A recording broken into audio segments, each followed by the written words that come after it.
The detective found her in the back pew of St. Anthony's on a Thursday morning in March of 1958, 32 years after her first kill. She sat with her hands folded in her lap, her grey wool coat buttoned to the throat, despite the radiator's heat. The morning light through the stained glass cast ribbons of crimson and gold across her face, but her expression remained still as carved stone. When he slid into the pew beside her, she didn't turn her head. "You know why I'm here," he said quietly. "I've been waiting," she replied. Her voice carried the practiced softness of women trained to disappear into rooms, to become wallpaper while men made their deals and their threats. 23 years is a long time to carry the dead.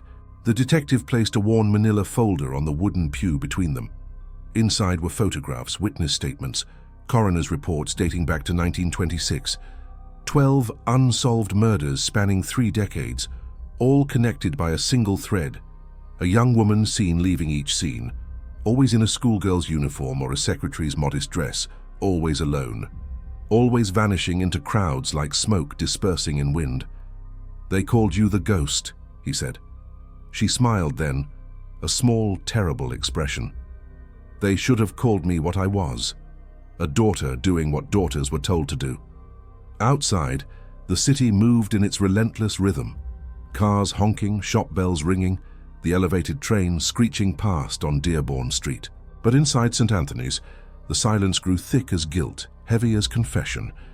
And as the morning aged toward noon, she began to speak, unfolding a story that had rotted in her chest since she was 15 years old, since the night her father first pressed a revolver into her trembling hands and explained that family loyalty required blood. Before we continue the story of how a Chicago schoolgirl became her family's most efficient killer, make sure to hit that subscribe button. And tell me where you're listening from. Which city? Which state?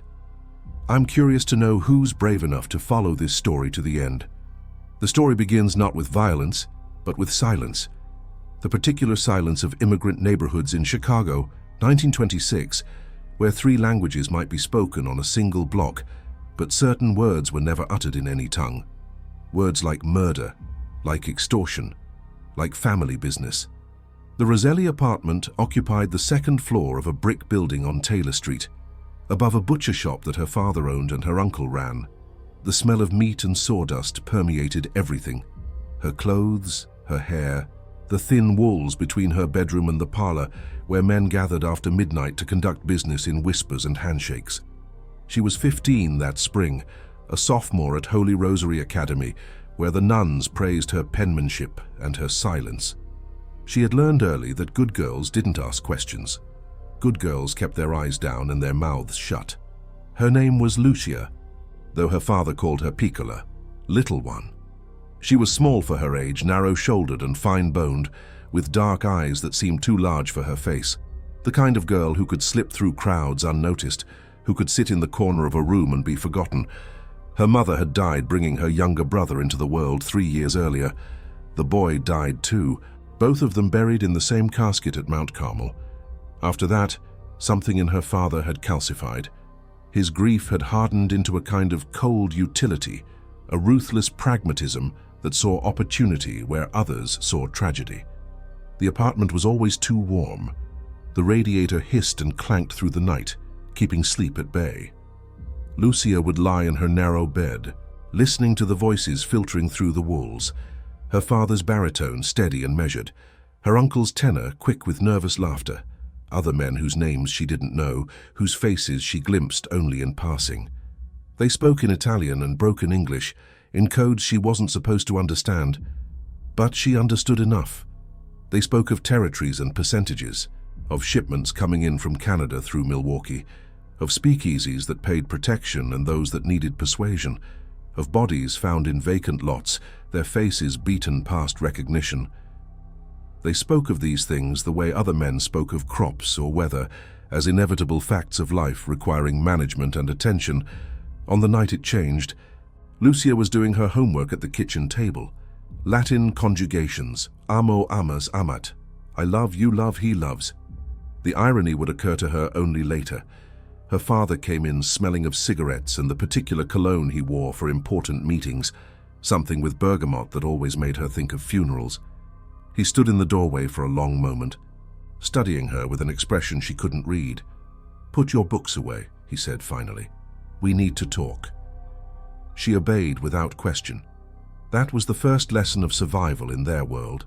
Obedience without hesitation, compliance without complaint. She followed him into the parlor, where her Uncle Sal sat on the worn sofa, his face drawn with something that looked like shame or fear or both. Her father gestured for her to sit. She perched on the edge of the chair, her hands folded in her lap the way the nuns had taught her. Good posture, modest bearing, the performance of virtue. "You're 15 now," her father began. His voice was gentle, almost apologetic. That should have warned her. "Old enough to understand that family requires sacrifice, that loyalty isn't just words, it's action." She nodded, though she didn't understand. Not yet. "We have a problem," he continued. "The kind of problem that can't be solved through the usual channels. We need someone who can move through the city without attracting attention. Someone who can get close to certain people without raising suspicion." He paused, choosing his words carefully. "Someone who looks innocent." The radiator hissed. Outside, a car horn blared and fell silent. "What are you asking me to do?" Her voice came out smaller than she'd intended, a child's voice in a conversation that required a woman's understanding. Her Uncle Sal lit a cigarette with trembling hands. He wouldn't meet her eyes. "There's a man," her father said. "He's been stealing from us, skimming off shipments, shorting our take from the North Side operations. We've tried reasoning with him, but he thinks he's untouchable because he's been careful. Because nobody's seen him take anything." He leaned forward, his elbows on his knees, his dark eyes boring into hers. "But he has a weakness. He likes young girls, pretty girls who look like they need help." The silence that followed was the worst sound Lucia had ever heard. Worse than her mother's screams during childbirth. Worse than the crack of coffin lids being sealed. It was the sound of innocence ending, of childhood burning to ash. "How you want me to—" She couldn't finish the sentence. The words tangled in her throat. "I want you to meet him," her father interrupted, his tone matter of fact. "In a public place, nothing suspicious.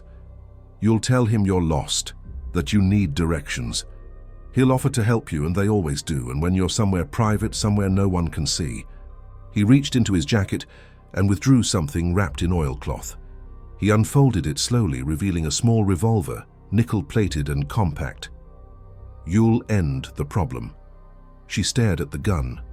It looked like a toy, something from a child's game of cowboys and Indians, but the weight of it when her father placed it in her hands was real, solid, final.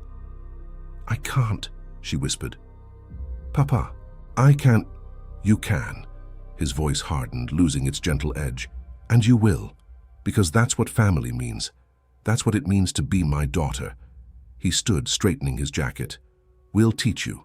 It's simple, really. Point and squeeze. Anyone can do it." But she wasn't anyone. She was 15. She had never held a gun. She had never imagined killing anyone. The closest she'd come to death was arranging flowers on her mother's grave. That night, lying in her bed with the radiator's heat pressing down on her like a physical weight, Lucia understood that refusal wasn't an option. In their world, in her father's world, there was no space for no. There was only obedience or betrayal, and betrayal meant exile, or worse. She had heard the stories. Girls who defied their fathers ended up in convents if they were lucky, in the river if they weren't. She pressed her face into her pillow and didn't cry. Crying was for children, and whatever she had been that morning before her father unwrapped the gun and placed it in her hands, she wasn't that anymore. The radiator hissed. The night pressed close, and somewhere in the apartment below, in the butcher shop where meat hung on hooks in the cold room, the smell of blood seeped upward through the floorboards. The training began the next evening, after her classes at Holy Rosary. Her father took her to the basement of a warehouse on Halsted Street, a place that smelled of motor oil and rat poison. The space was vast and shadowed, lit by a few bare bulbs hanging from the ceiling. Empty crates were stacked against one wall. Against another, someone had nailed a sheet of plywood with a crude human outline drawn in charcoal. Her Uncle Sal was already there, pacing like a caged animal. He looked worse than he had the night before, hollow-eyed, unshaven, wearing yesterday's shirt. When Lucia entered, he flinched as though she'd struck him. "This is wrong, Matteo," he said to her father. His voice cracked on the words. "She's just a kid, your kid." "She's family," her father replied. "That's what matters." He showed her how to hold the revolver, how to brace her wrist, how to sight along the barrel, how to breathe in, hold it, squeeze the trigger on the exhale. The mechanics of killing reduced to a series of simple steps, no more complicated than following a recipe. The first shot went wide, punching a hole in the concrete wall 2 feet from the target. The report was deafening in the enclosed space, a physical blow that left her ears ringing. The gun's kick sent pain shooting up her arm. She gasped, nearly dropping it. "Again," her father said. She fired again, closer this time, but still off target. Again! By the 10th shot, her hands were shaking so badly she could barely aim. Her ears rang, her shoulder ached, tears streamed down her face, not from grief, but from the sheer physical shock of it, the violence of the act, the way each pull of the trigger felt like tearing something inside herself. "That's enough for tonight," her father said, not gently, not cruelly, just stating a fact. In the car on the way home, neither of them spoke. The city rolled past the windows, street lamps casting pools of yellow light, pedestrians hurrying through the April cold, shop windows dark behind their grates. Everything looked the same as it had that morning, but everything had changed. She practiced 3 more times before her father deemed her ready. Each session left her hollow, her muscles sore, her dreams haunted by the sound of gunfire. At school, the nuns commented on her distraction. Sister Margaret asked if she was sleeping poorly. Lucia smiled and lied and kept her hands folded in her lap so no one would see them shake. On the 4th night, her father gave her the details. The target's name was Frank Castellano.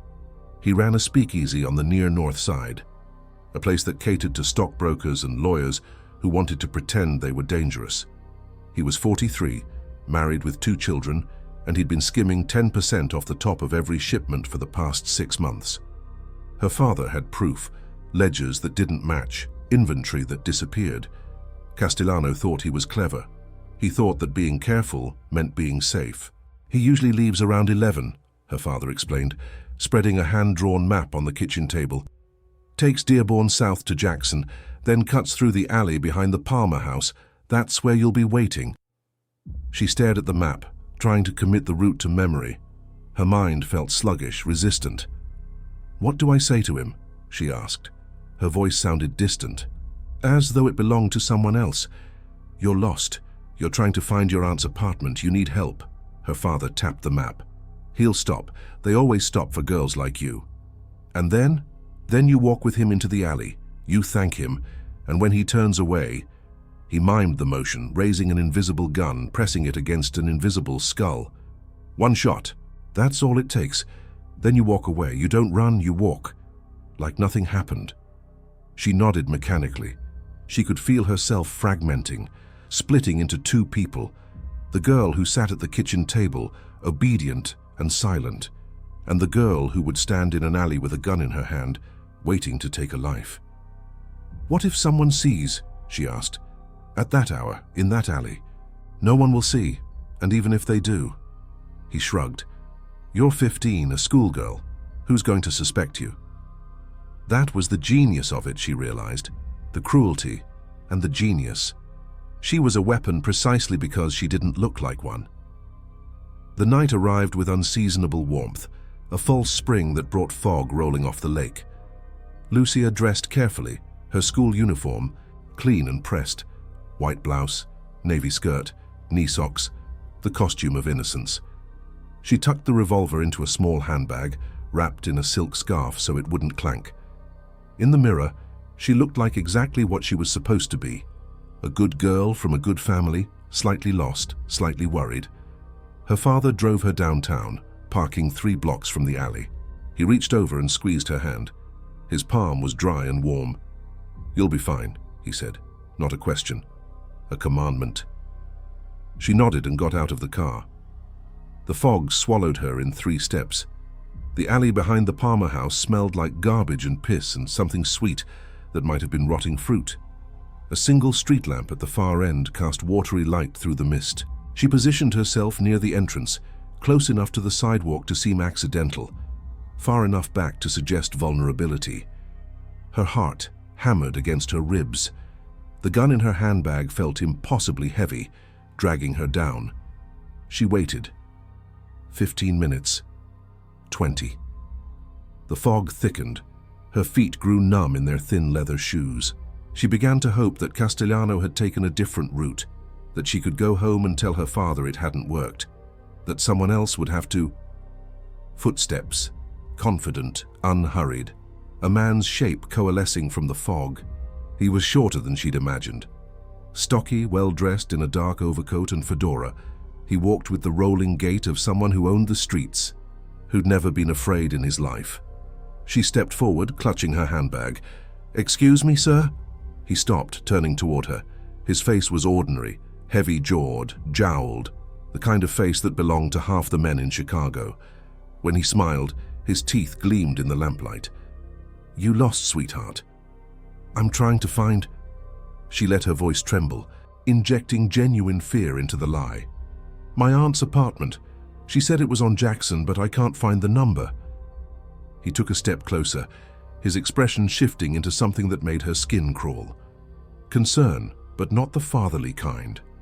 The kind that wanted something in return. "Jackson's a long street," he said. "What number are you looking for?" She gave him the one her father had invented. He frowned, considering. "That's a couple blocks south. I'm headed that way. I can walk you." "Would you?" "Oh, thank you." She smiled gratefully, the performance coming easier than she'd expected. Maybe because she wasn't really there anymore.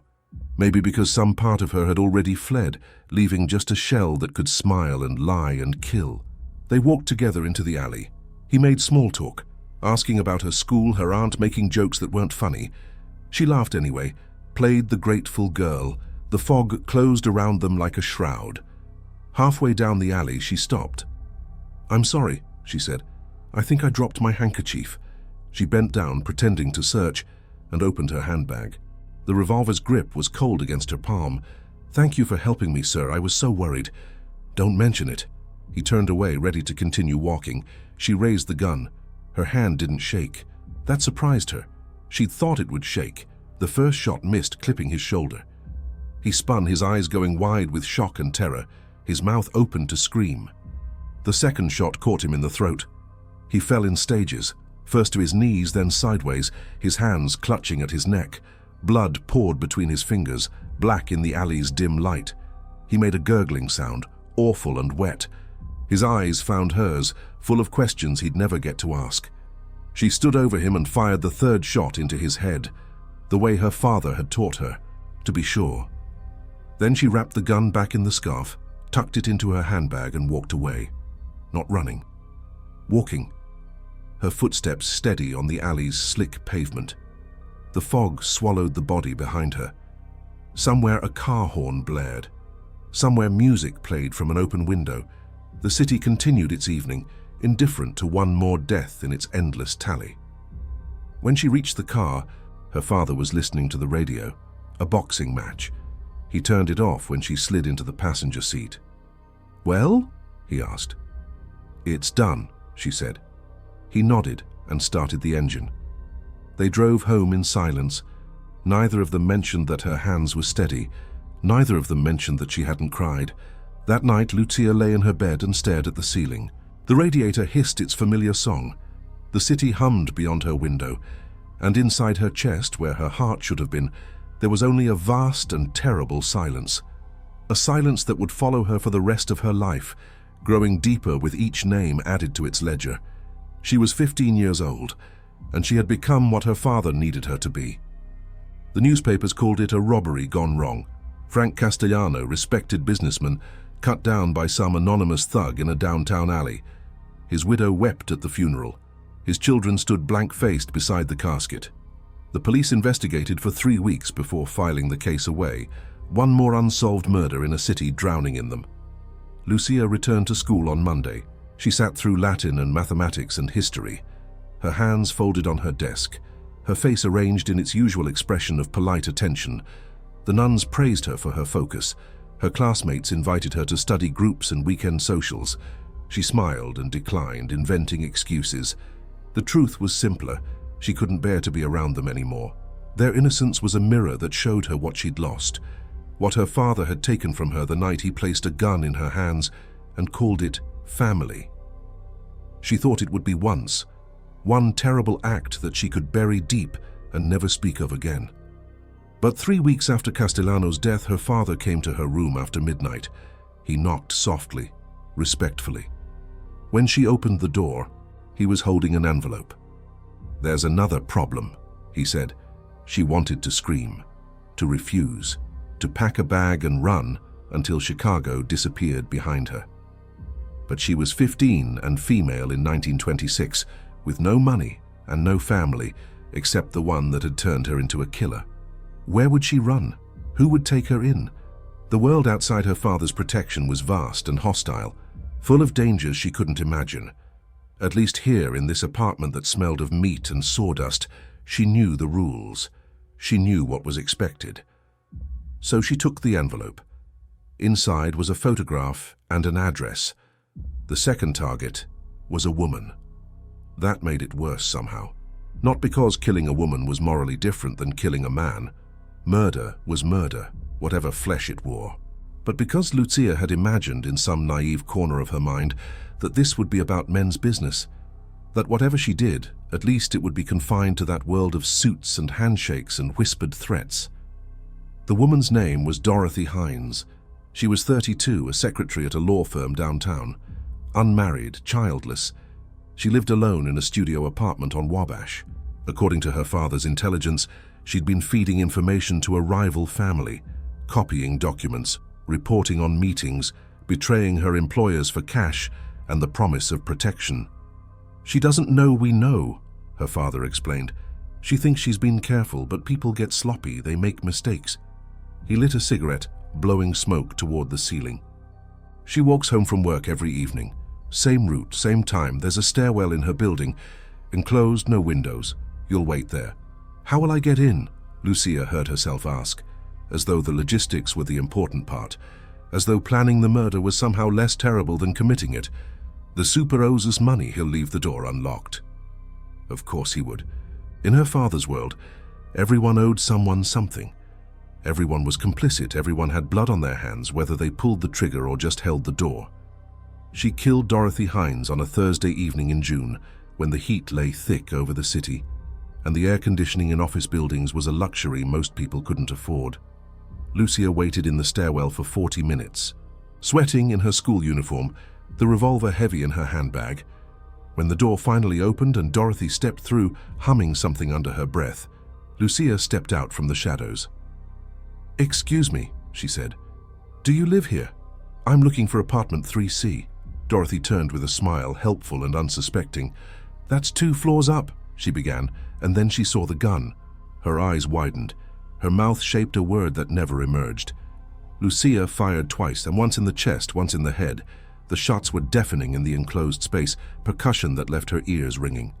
Dorothy collapsed against the concrete wall and slid down, leaving a red smear like a paintbrush stroke. Lucia walked out through the building's rear entrance. No one saw her. No one stopped her. She was just a schoolgirl, slightly lost, hurrying home before dark. That night she didn't eat dinner.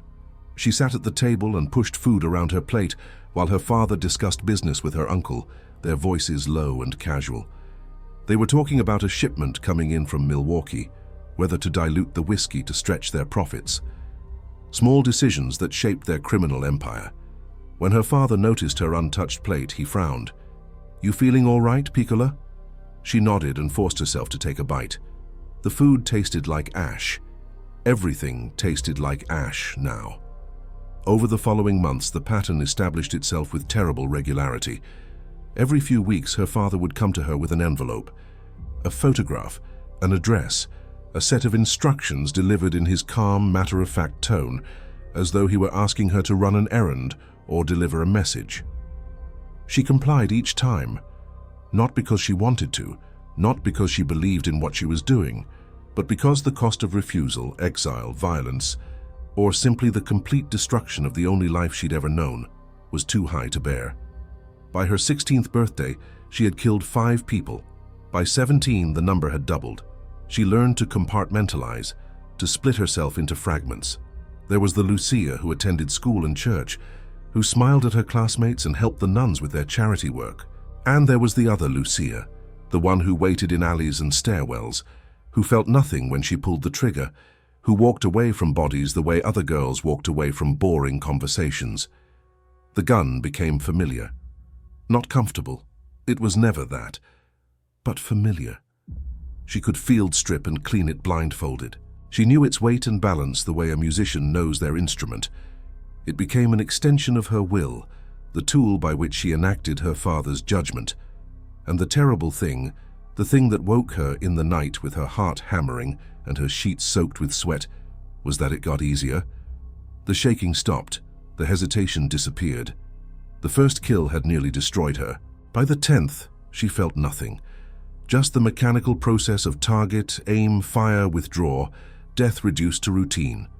She graduated from Holy Rosary in the spring of 1929 as the stock market crashed and the world began its long slide into depression. The nuns gave her an award for perfect attendance and a recommendation letter for secretarial school. She attended the ceremony with her father, wearing a white dress and a fixed smile, accepting congratulations from teachers who didn't know they were shaking hands with a killer. That summer, as banks failed and soup lines formed and the city's desperation deepened, her father's business thrived. Prohibition was still the law and people needed their vices now more than ever. The illegal liquor flowed. The speakeasies hummed with frantic energy, and when someone skimmed or betrayed or simply became inconvenient, Lucia received her instructions. She was 18 when she killed her first woman holding a child. The target had brought her 3-year-old daughter along on what should have been a routine walk to the grocery store. Lucia had waited in the store's back room, behind stacked crates of canned goods. When the woman entered to ask about pickles, a mundane question about household supplies, Lucia stepped forward with the gun raised. The woman saw her death coming. She pushed her daughter behind her, tried to shield the child with her body.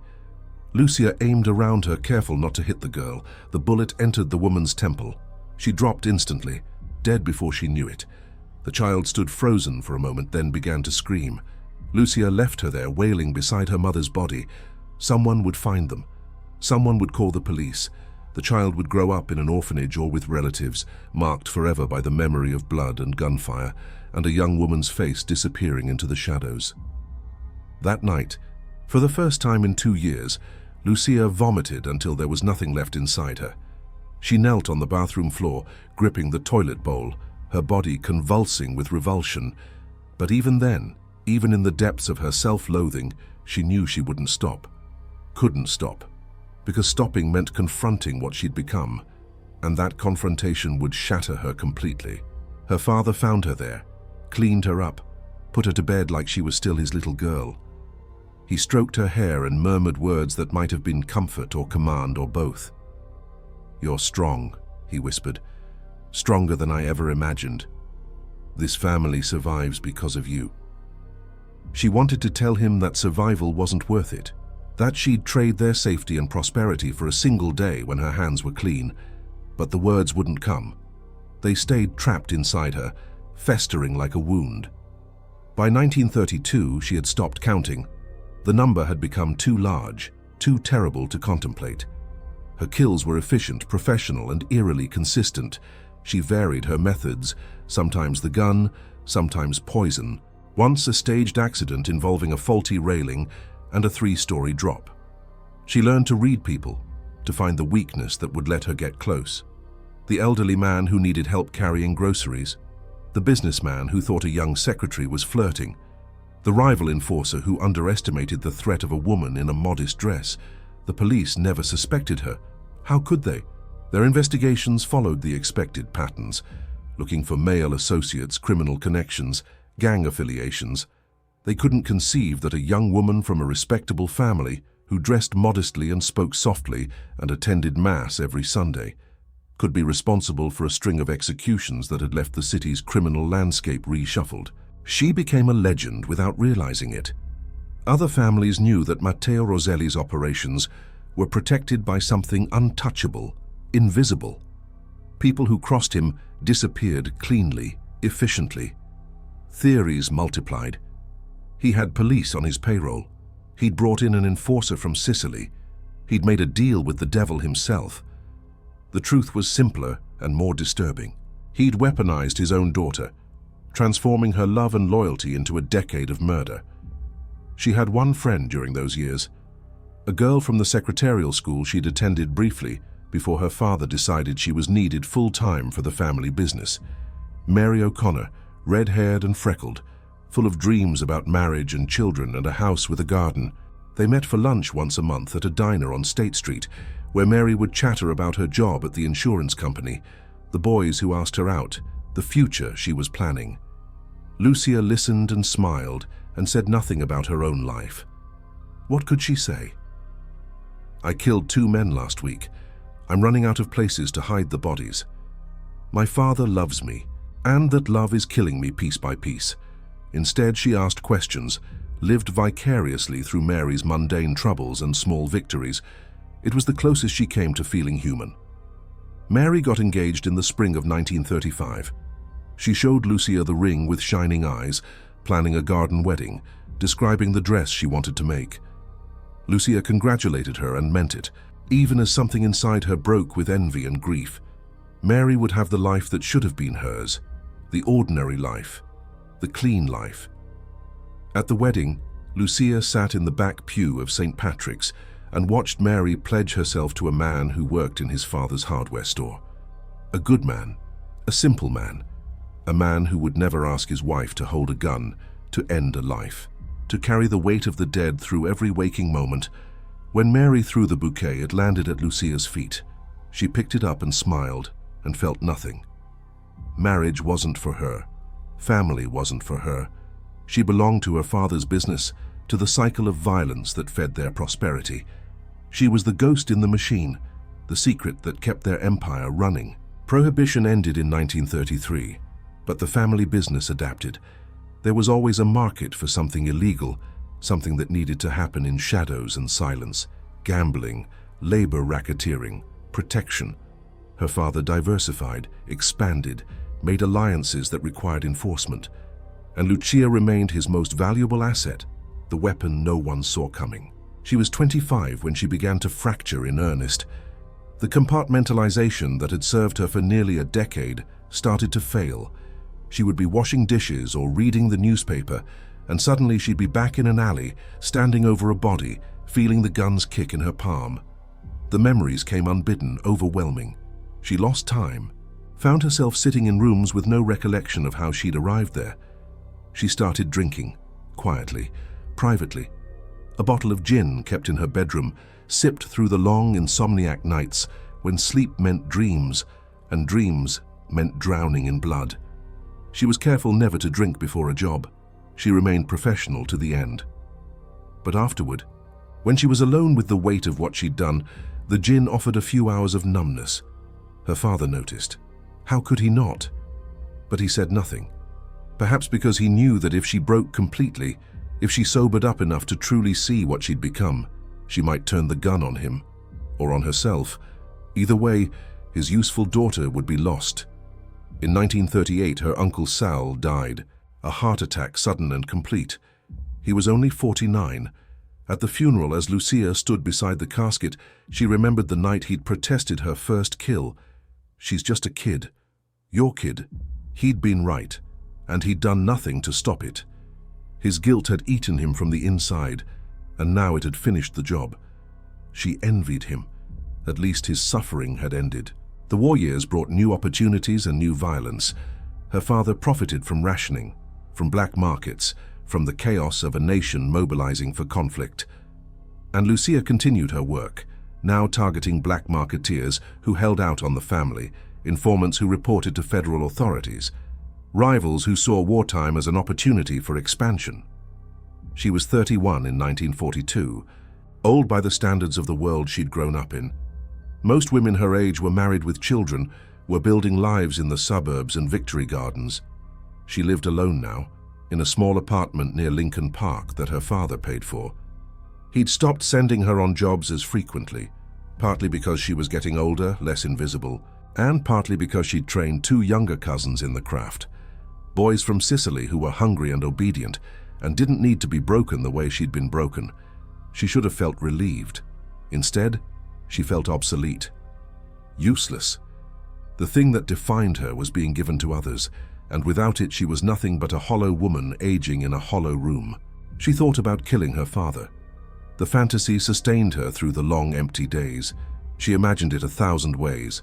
Poison in his wine, a bullet in his sleep, a staged accident that would look natural. But she never did it. Whether from lingering love or simple exhaustion, she couldn't say. Maybe both, maybe neither. Mary O'Connor died in childbirth in 1944, her fourth child. Lucia attended the funeral and stood beside the grave, thinking about paths not taken, lives not lived. Mary had gotten her garden wedding and her house, and it had killed her anyway. There was no escape, Lucia realized. Not for women like them. The world took what it wanted and left them broken. After the funeral, Lucia went home and burned the photographs from her school days. Every smiling face, every moment of innocence preserved in silver nitrate. She watched them curl and blacken in her kitchen sink, the chemical stink filling the apartment. When the last one turned to ash, she felt nothing. She was already ash, had been for years. The war ended, the soldiers came home, the city rebuilt, and Lucia drifted through it all like a ghost, haunting its own life. She was 35, then 40. The grey appeared in her hair, the lines around her eyes. Her hands developed a tremor that made certain tasks difficult. She saw doctors who prescribed pills for her nerves, for her insomnia. None of them asked the right questions. None of them knew what to look for. Her father aged too. His hair went white, his shoulders bowed. The empire he'd built began to crumble as younger, more ruthless families moved in. By 1950, the Roselli operations were a shadow of their former scope. Her father spent his days in the apartment above the butcher shop, listening to the radio, smoking cigars, occasionally receiving visitors who came to pay respects to a man whose time had passed. He never apologized, never acknowledged what he'd done to her. In his mind, perhaps there was nothing to apologize for. He'd protected the family. He'd survived. That was enough. Lucia stopped visiting him. She couldn't bear to sit in that apartment, smelling the meat from below, listening to him reminisce about the old days as though they were glory years instead of a litany of crimes, as though she were a veteran of noble wars instead of his trained killer. She began going to St. Anthony's every morning. Not for Mass. She'd stopped believing in salvation years ago, but for the silence, for the brief illusion of peace that settled over her when she sat in the empty pews, surrounded by stained glass and stone. The church asked nothing of her, expected nothing. It was the only place she felt almost human. Her father died in the winter of 1957, a stroke that left him paralyzed for 3 days before his heart finally gave out. Lucia was with him at the end, holding his hand in the hospital room that smelled of disinfectant and dying. He tried to speak, his mouth working soundlessly. She leaned close. "Proud," he managed to whisper. "So proud of you." She said nothing. She sat with him until the monitor's beep flatlined, until the nurses came to disconnect the machines and draw the sheet over his face. Then she stood and walked out of the hospital and didn't look back.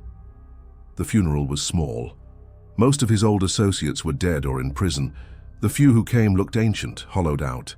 They offered condolences that Lucia accepted with her practiced smile, the mask she'd worn for 30 years.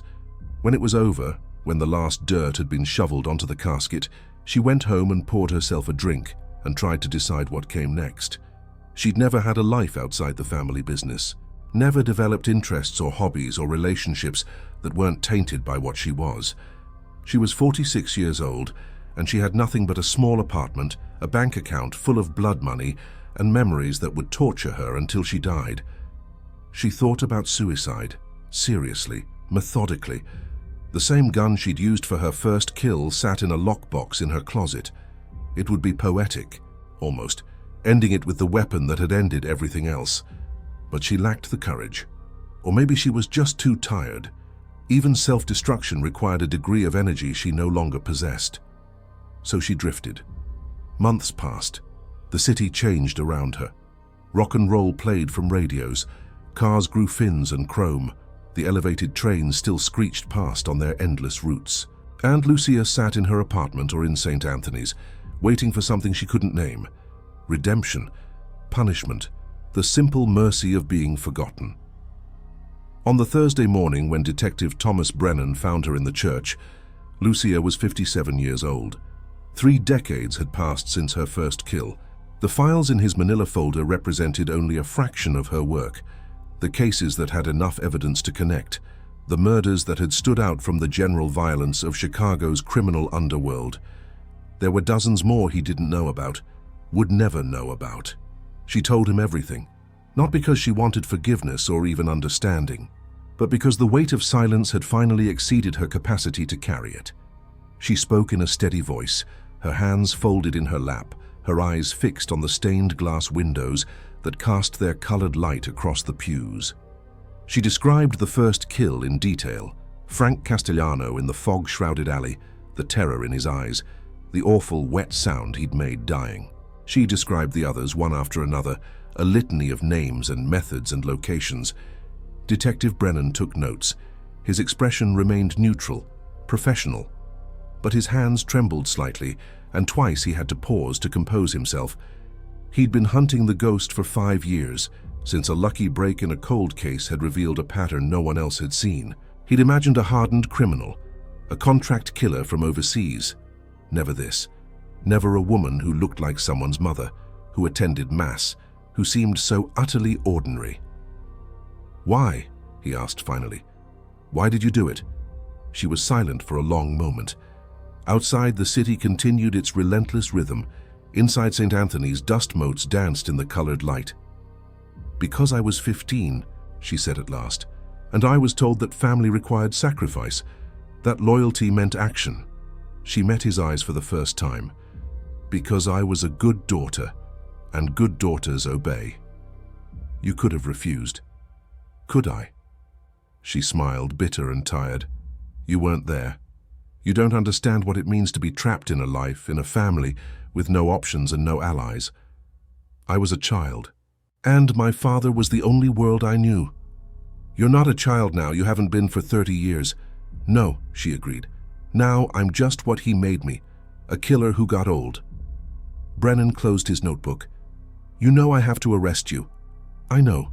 That's why I came here. I was tired of waiting for you to find me." She stood, smoothing her coat. "I'm ready." They walked out of St. Anthony's together, into the March sunlight that felt too bright after the church's dim sanctuary. A patrol car was waiting at the curb. Passers-by watched with mild curiosity as Brennan helped her into the back seat, as he closed the door and gave instructions to the officers. As they drove away, Lucia looked back at the church one last time. The stone facade, the arched doorway, the stained glass windows that had offered her temporary sanctuary from the weight of memory. She wondered if God was watching, if he kept score, if the 23 confirmed victims in Brennan's file, plus all the others, were enough to damn her completely, or if her damnation had been sealed the night she first pulled the trigger. The trial lasted 6 weeks. The prosecution presented overwhelming evidence: her confession, the ballistics matches from killings decades old, witness testimony from surviving family members and associates. Her lawyer mounted a defense based on coercion, on the psychological damage of being forced into violence as a child. It was compelling. It was probably even true. The jury found her guilty on 12 counts of first-degree murder. The statute of limitations had expired on the others, or the evidence was insufficient. It didn't matter. 12 was enough. The judge sentenced her to life in prison without possibility of parole. As the bailiff led her away in handcuffs, Lucia turned to look at the courtroom one last time. It was half empty. Most people had lost interest after the first week. No family remained to witness her conviction. She was alone, as she'd always been. Prison was easier than she'd expected. The routine, the structure, the absence of choice. It was almost comforting. She worked in the library, shelving books, helping other inmates with their reading. She attended Mass in the prison chapel, though she still didn't believe. And at night in her narrow cell, she lay awake and counted, not the victims. She'd stopped counting them years ago. Instead, she counted the days until her death would balance the ledger, until the weight of years served would somehow equal the weight of lives taken. She knew it never would, knew that even if she lived to be 100, even if she spent every remaining moment in penance, it wouldn't be enough. But she counted anyway, because counting was better than remembering, and remembering was all she had left. Lucia Roselli died in prison in the winter of 1982. She was 81 years old, a heart attack quick and merciful. The guards found her in the prison chapel, where she'd apparently gone in the early morning hours before Mass. She was kneeling in the front pew, her hands folded in prayer, or perhaps just in habit. The chaplain said a few words at her prison burial. Not about who she'd been, there was too much darkness there for consolation, but about mercy, about the possibility that even the worst sins could be forgiven if the penitent heart was sincere. Lucia had never spoken about her beliefs in the 24 years she'd spent incarcerated, had never claimed redemption or transformation. She'd simply served her time, quiet and obedient until the end. Whether she found peace in those final moments, kneeling in the chapel as her heart stopped, no one could say. Whether the God she'd prayed to without believing had been listening, whether he'd seen the frightened girl beneath the killer's mask, was between her and whatever waited beyond. Detective Brennan, long retired, attended the burial. He was the only one who did, besides the chaplain and the 2 prison officials required by protocol. He stood at the edge of the prison cemetery, watching as they lowered the simple casket into the frozen ground, and thought about the morning he'd found her in St. Anthony's, how she'd looked like any other woman seeking solace, how her confession had upended everything he'd believed about criminals and victims and the lines between. When it was over, when the dirt had been shoveled and the workers had departed, he remained, looking at the marker, just her name and dates, nothing else. No epitaph, no summary of a life that had contained both complete innocence and calculated murder, often existing side by side. He thought about saying something, some final word. But what could he say? That he understood? He didn't. That he forgave her? That wasn't his place. That she'd been a victim as much as a perpetrator? That was true, but it didn't absolve anything. In the end, he said nothing. He turned and walked back to his car, leaving Lucia Roselli to her grave and her silence. The wind picked up, scattering snow across the cemetery, and somewhere in the distance, a church bell tolled the hour. Its sound carrying across the city she'd terrorized and served in equal measure. The city that had shaped her and been shaped by her. The city that would forget her within a generation, leaving her story buried as deep as her crimes. But for now, for this moment, the bell rang, and Detective Brennan listened until the sound faded, until there was only wind and winter silence. Then he drove away, carrying with him the memory of a schoolgirl who became the ghost, and the terrible cost of loyalty, mislabeled as love.